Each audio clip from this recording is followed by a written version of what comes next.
Hi there. Welcome to a little bit of my day. I wanted to show you a journal that I think I finished. And then I think I'm just going to have a whole bunch of little catch-up things that I'm doing because I've got a really busy week. And I'm not sure when I'm going to be able to pop in again. But let's get some things on the desk and chit-chatting. So, I've been teasing you with this fellow. Let me come back a bit. There we go. Hot Dog Partners. I honestly this was in my redonate box. And then I feel horrible because I cannot remember the name of their shop. Etsy suggested a shop I might enjoy visiting of junk journal, altered book type journals, our kind of journal. And I noticed that this creator, yes, made beautifully embellished junk journals, but they also had a section in their shop where they sold naked journals, which of course are very hard for me to make. I keep trying to make naked journals and they end up scantily clad, which still is pretty good for me. But even this one, I started this one with every intention of making a naked journal, and I would still deem this as scantily clad.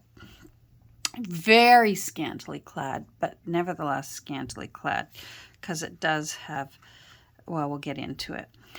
Anyhow, this book I thought, that's a brilliant idea, because right now in my house, I have a box at the top of my stairs that had some books in it to be redonated, and I also had some on my shelf that I kept looking at and thinking, I need to redonate those. They're cute books, but I'm never going to make a journal out of them. Well, then I just thought, when I saw that this creator, and I'm really going to try my best to find out who it was, because I really do believe in giving credit where credit is due. This artist, I'm presuming it's a she. Most of us are she's, but not all. And this playlist of just all really cute books, completely empty. And she uses,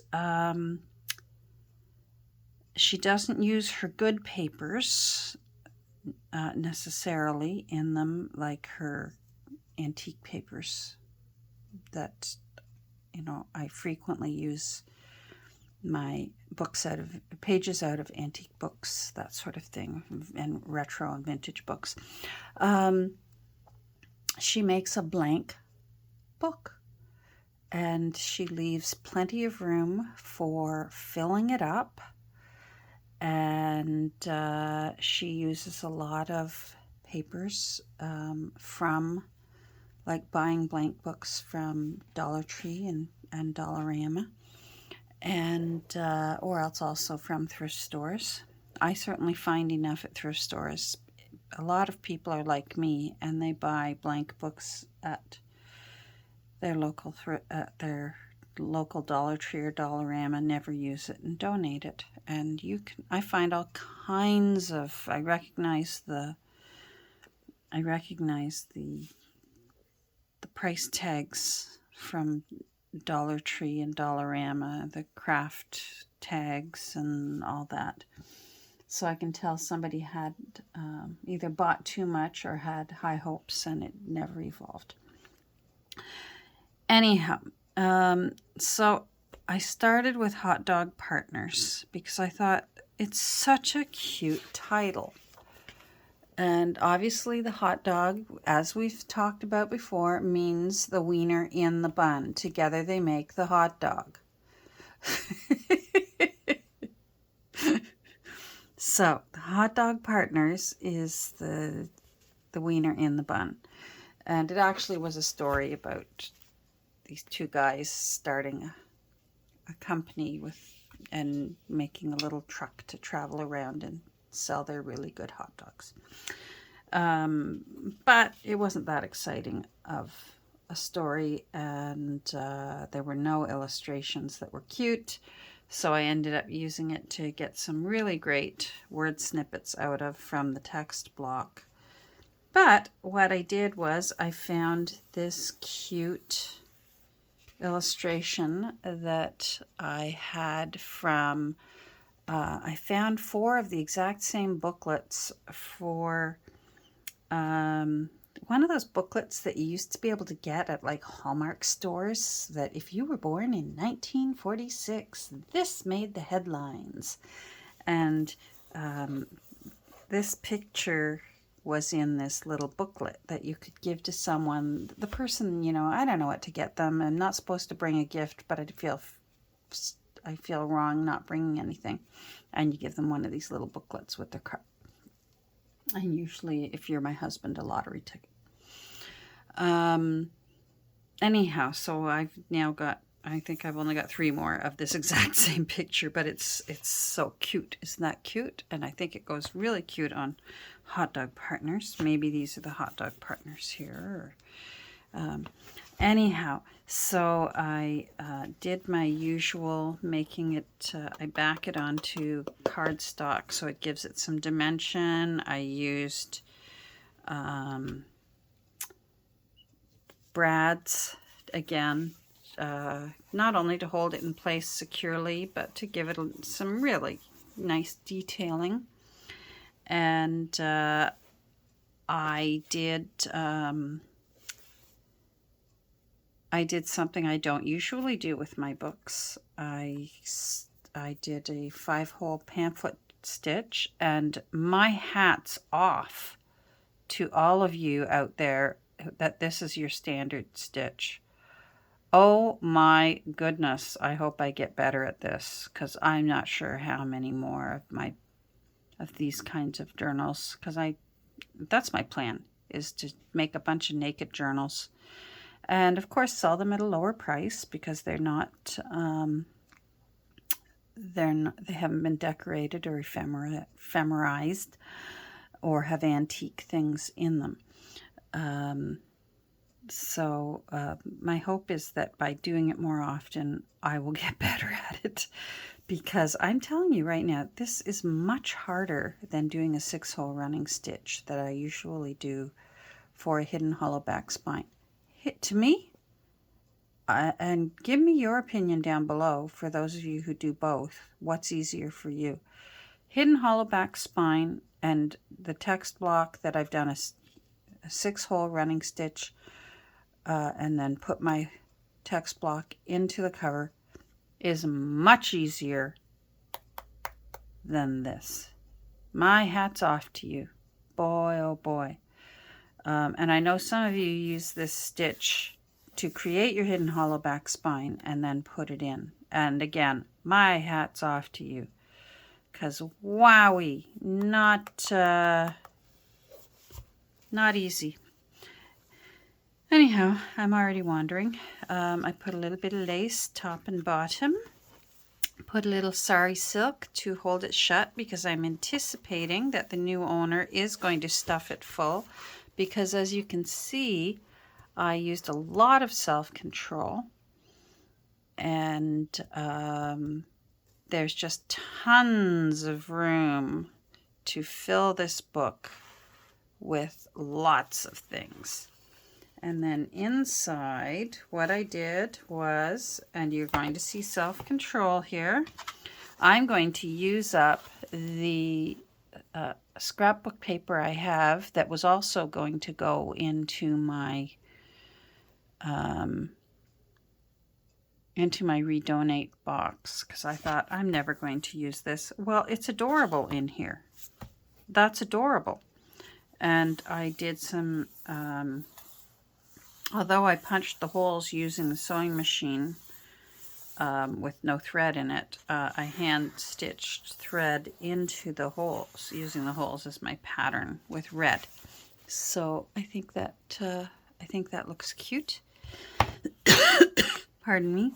Some cute fabric in the back, so that's fun for me too, because I don't often use cute fabric. I usually use very plain camouflage fabric. The back, again, the yellow polka dots, my little logo down there. And then what I've used is I put in a Dick and Jane page, and I've just put it in the way a book plate is put into many older books. And then I've used books that I've found thrifting that were like nearly full books, and put in. So like this is cardstock. This is I think this one's resume paper. This one's cold pressed watercolor paper. Again, just lined paper. This is some really beautiful quality stationery that I found, and it even says Crane and Company on it. And just some, this was a package of paper I found thrifting, and it's called granite paper, and it's got tiny little, it almost looks like there's a speckled pattern on it. Anyhow, so all of the signatures, so there's 5 of the signatures, they're all exactly alike in the exact same order, with the exception of the book plate that's on the front and on the back. And then the rest of it is how much self-control did I show to make this naked journal? For me, this is naked, I think. I've done a good job. I've left the threads long, because some people like to put little things on their threads. So I've left them long, but if the new owner wants to just trim them up to there, that's fine. And I figure that's what I'm going to try and do in between books, if a book's in a press, or if I just need a break from a book. Sometimes we need a break from a book. I plan to get a few done before they go into my shop. But I must admit, I'm giggling about, I came up with a name for this file that will be in my shop. Because Sunnyside, as you know, when I've spoken of it, if you're here frequently, you know that I named it after my parents' happy place, which was Sunnyside Amusement Park, which was on Sunnyside Beach. And you could go swimming at the beach. And I thought, well, Sunnyside, it's named after Sunnyside, and when you go to Sunnyside Beach, you would go swimming. Well, if you're naked and you go swimming, what are you doing? You're skinny dipping. So I'm going to call this series of my books a Sunnyside Skinny Dip. So here is my first Sunnyside Skinny Dip. And I'm going to put it aside for now. And when I have 4 or 5 done, and I have some Dick and Jane books that I'm going to be using. I have some children's school books that I will be using. I have some Nancy Drew books. I had such good intentions with all these books, and I just thought I can do up a book in, although it should be really, really quick. For me, it will still take a whole day, but it gives me a day's break from whatever. Maybe I need some time to clear my head about the journal I'm working on. And I'll make a Sunnyside Skinny Dip and then add that into my skinny dipping shop. And like I said, because it's not full of antique papers or postcards or anything like that, or or journaling tags and laces and such, they would be priced accordingly to that. So it's also a nice option for anyone who sort of would like a lower priced and sort of a little fun way to have a Sunnyside journal. You could get a skinny dip. So I'll let you know when I have enough, because I'll show them as I move along. I probably won't show the process because it's so easy. I mean, it's similar to how a little golden book is made, except an old book cover has been used. And that's a no-brainer. Just look up Junk Journal Little Golden Book and you'll know how to make it. Or you know what? Nick the Booksmith's most recent video on how to make a junk journal out of a book. That's a good one to follow along, because I believe she glues her... now what she did, I think she in that one did the 5-hole pamphlet stitch onto a card and then glued it inside a book cover. And I might also try that if I ever get one that has a beautiful spine that I don't want the stitching. But this one had a really plain spine, so I didn't mind putting the stitching on it. And so there we go. Hot Dog Partners is my first Sunnyside skinny dip. And so you should... Hopefully, my best laid plans, we'll see. Now, the next thing I wanted to show you is a really cute idea that I haven't seen it anywhere, but I'm quite sure I didn't come up with it because it's a no-brainer, and certainly photographers have been doing it since the beginning of photography, is faux backgrounds. If you see this, I've always loved when junk journal artists and crafters and that, when they've got a table that looks like really old, washed shiplap or just old barn board or that, and I just think, oh, I'd love to have that table. Well, when I got my standing table, IKEA that day only had white ones, and I just don't like having to work on white, and I should just give in and just make a mess of it, but I can't. So I went out and got peel and stick wallpaper to put onto my white IKEA table so that I can peel it off and recover it if I want. And I had leftovers, so I got one of these foam boards from Dollar Tree. They're for either making signs or children's projects, but they're thicker than Bristol board. It's a foam board. This one kind of got bashed up because, as you know, I've had a puppy infiltrate our home. I'm going to bring this back so you can get a bigger sight, a viewpoint. I know that's not much bigger, but you can see here, it's just the foam board with peel and stick on it. And what it does is, when it comes time for me to take the nice photographs, for when I list it or when I'm doing an Instagram and I want a really pretty photograph, I can use this as the background. I've been using it for a while now. To change it up, I can put a doily on top, and that also looks pretty. And then I was at Dollar Tree today, and they have, in addition to peel and stick wallpaper rolls, they had peel and stick wallpaper sheets that are about the size of placemat. At first I thought they were placemats, and then I realized, hold on, that's the peel and stick wallpaper. And they had one very similar to this. So you could buy as many sheets as you thought you were going to need. So I did the other side so that I've got something different. And I love this one too. I think that makes for a really fun background for if I wanted to, you know, take a picture. And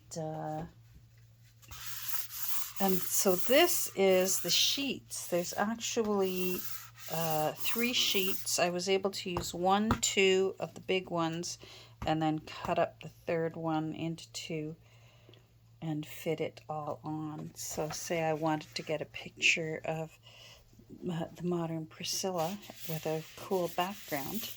Now I got a cool background. So feel free to use this idea if this appeals to you, because then all I do is when it's time to get back to work, off it comes. There's my messy, I guess that's a fresh month. I should have changed my paper. I just use shipping paper and put down a new sheet when it gets bad enough. This really isn't quite bad enough. I've been so inundated with things to, places to be for the month of July and now beginning of August that usually my paper that I tape down to my desk is a whole lot messier after a month. And so I think this one will probably do for the rest of August. Now let me come down a little bit because we've still got a little bit of time. We got 21 minutes and we can visit and catch up. You'll be watching this on Monday, and if you're in Ontario, and I believe a couple of our other provinces, it's a holiday today. So, if you're enjoying a day off from work, not everyone gets a day off from work, but if you are, I hope you're having a nice day. I did something. I've had this great big large print illustrated dictionary. And it's huge, and it's too big. It's really too big to make folios out of. And it's really, really thin paper because, of course, it's dictionary paper, right? Dictionaries, encyclopedias, scriptures, they use that very, very thin paper so that they can fit more pages into the book. And so what I did, I was very proud of myself, is I don't waste my text blocks. As you know, I shred the papers. First I see if it's a storybook, I go through and I find word snippets. And then when I've done the word snippets and I've pulled out any illustrations that I still think I like and would use, they come out, and then the text block gets shredded and used as padding for shipping. So what I did was, with this huge text block, I went through that book, the dictionary, the large print dictionary, and seriously, it was like the size of a large atlas, huge and thick. And I have pulled out every single illustration that I liked. There were some that I didn't think were interesting, but there were others that I just thought were really cool. My daughter Emily would like that. She's got a really amazing octopus tattoo. Oh, what do they call them? Cephalopods? Anyhow, so I went through and I just did a rough tear so I could get it done quickly. And then I still saved the paper and shredded the paper so that they're ready, so that if I can ever get these another regular journal done, again, I will have paper already shredded, and I'll be good to go. So here we go. So this is how exciting it's going to be. I'm going to simply tear these up. This is my homemade, one of my homemade tear rulers. Just go to your dollar store or thrift store and get yourself a plastic ruler and use some pliers. I use these ones to make mine, and just take bites out of the edge and just break it, break it, break it.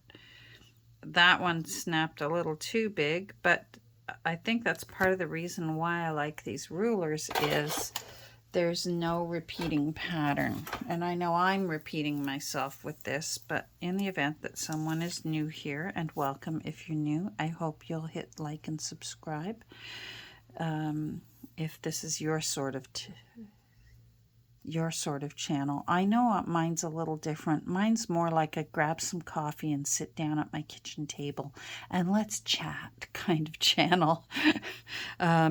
Anyhow, professional tear rulers, I can see the repeating pattern, and there's a time and a place for these, but I mostly prefer my homemade tear edge rulers. And I like this one better. It's a heavier plastic, so I can do heavier paper with this one. This one's a little bit flimsy. This one was really cheap at the dollar store. I think like 3 came in a package. But I still use it, and if it's thin paper, like it'll work on this because this is thin. So, and I can see through it. That's why I like the plastic ones. You can see through them.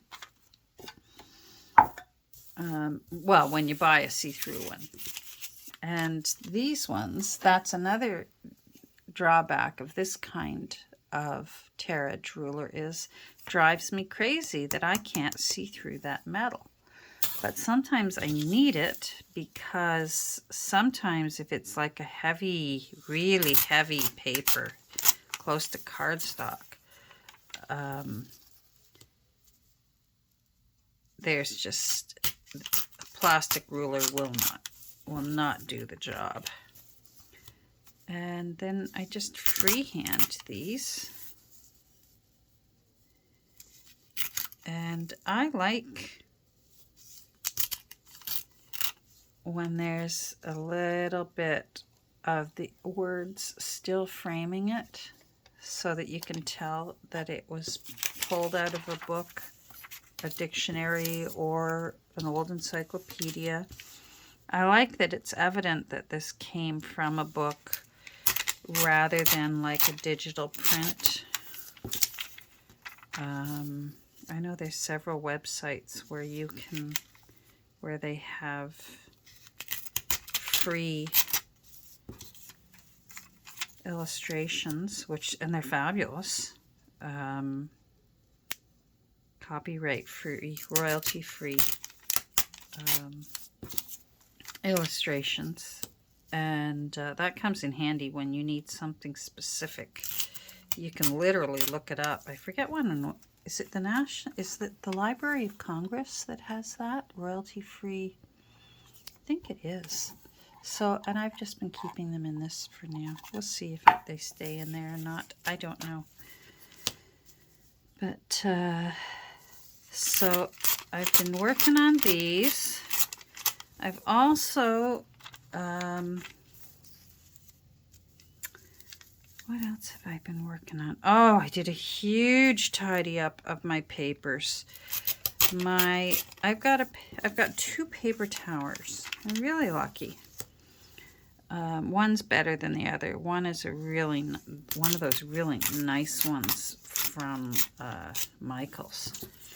And one is a really inexpensive one that was, I think, meant for when you send your student off to college, and it's sort of wire, and you make it into a box, and then you can stick them all together. And it's not the sturdiest, so I try to keep my heavy papers in the Michaels one, and my papers that if the thing suddenly all falls apart, it won't hurt me too much when it lands on me. So I went through that, and that's when I found, you know, all the scrapbook papers that I thought, why am I saving this? I don't think I'm going to use it. I tend to now, if I find an old piece of paper, I'd rather back it onto cardstock and use that. Now that, you know what? I'm not going to lose that. That's still cute. It's Queen Victoria, and that's still cute. So that looks like a natural oops, and sometimes in a collage, a natural oops is okay. We work so hard to try and make our new things look casually old, and here I've got something that's actually was torn by accident, so I can't get rid of Queen Victoria.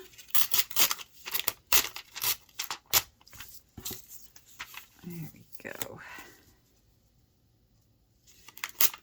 And then what else did I do? Oh,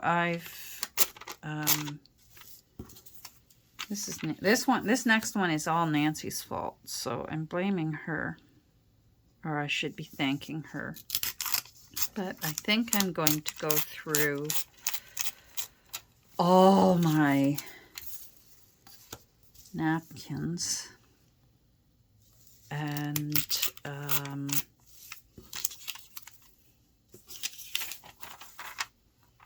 waistlines. Oh my. And first of all, separate them so that they're thinner. And I think I'll keep maybe like 5 of each one that's actually my favorites that I use, because I have some that I just, again, I bought them with the intention of thinking, gee, they're pretty, and now I'm thinking they're not really my style, as my style evolves. And I figure some of you might say, but what if your style evolves back to that? Well, then it gives me a new reason to hit my thrift stores, right? So I think what I will do is I may, oh, well, we've got another one of those casual tears.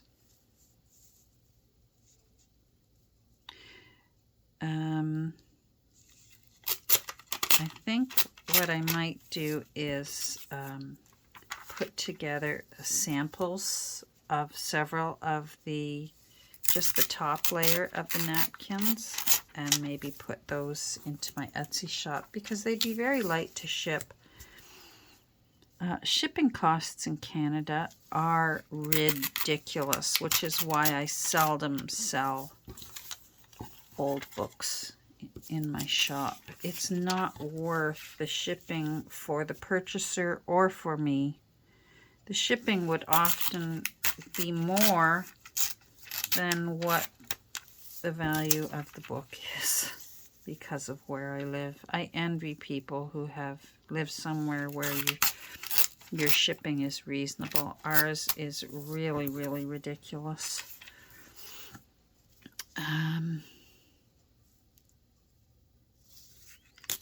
But a nice little variety of napkins with some different ones in it might be a nice thing, and we'll see. And the worst that can happen is nobody's interested, and I take them down and donate them, because crafty people will recognize what that is when they find them in the thrift store. So the only thing that I ever put a label on so that they would know what it was I ended up not enjoying the punching cradle that I got for punching the holes in signatures, and I couldn't find a home for it. I offered it for free to anyone who could come and get it, and nobody was interested, and I don't blame them. But so I did donate it, but I thought, I can't just send this the way it is to the thrift store, because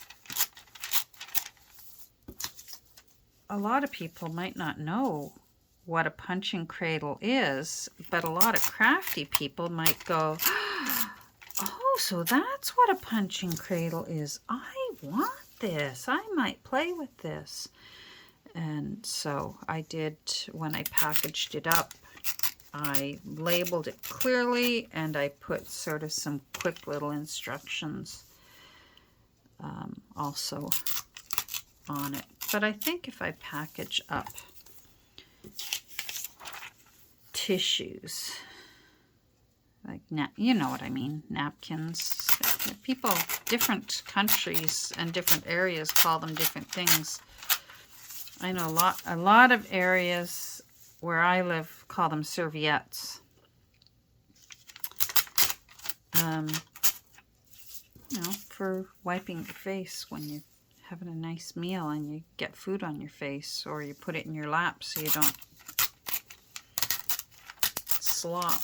Or if you're like me, you wear it tucked into your neckline so that you don't slop down your shirt, because I'm notorious.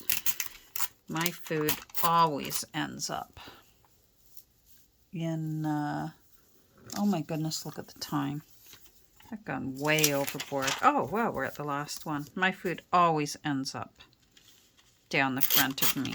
And you can pretty well, at the end of the day, go, oh, so you had this for breakfast, you had this with mustard on it for lunch, and I see you had spaghetti for dinner.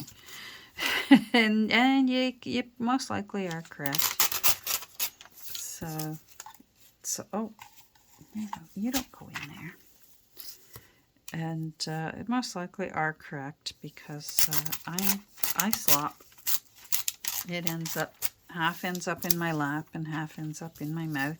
I should be thinner than I am. It's not fair.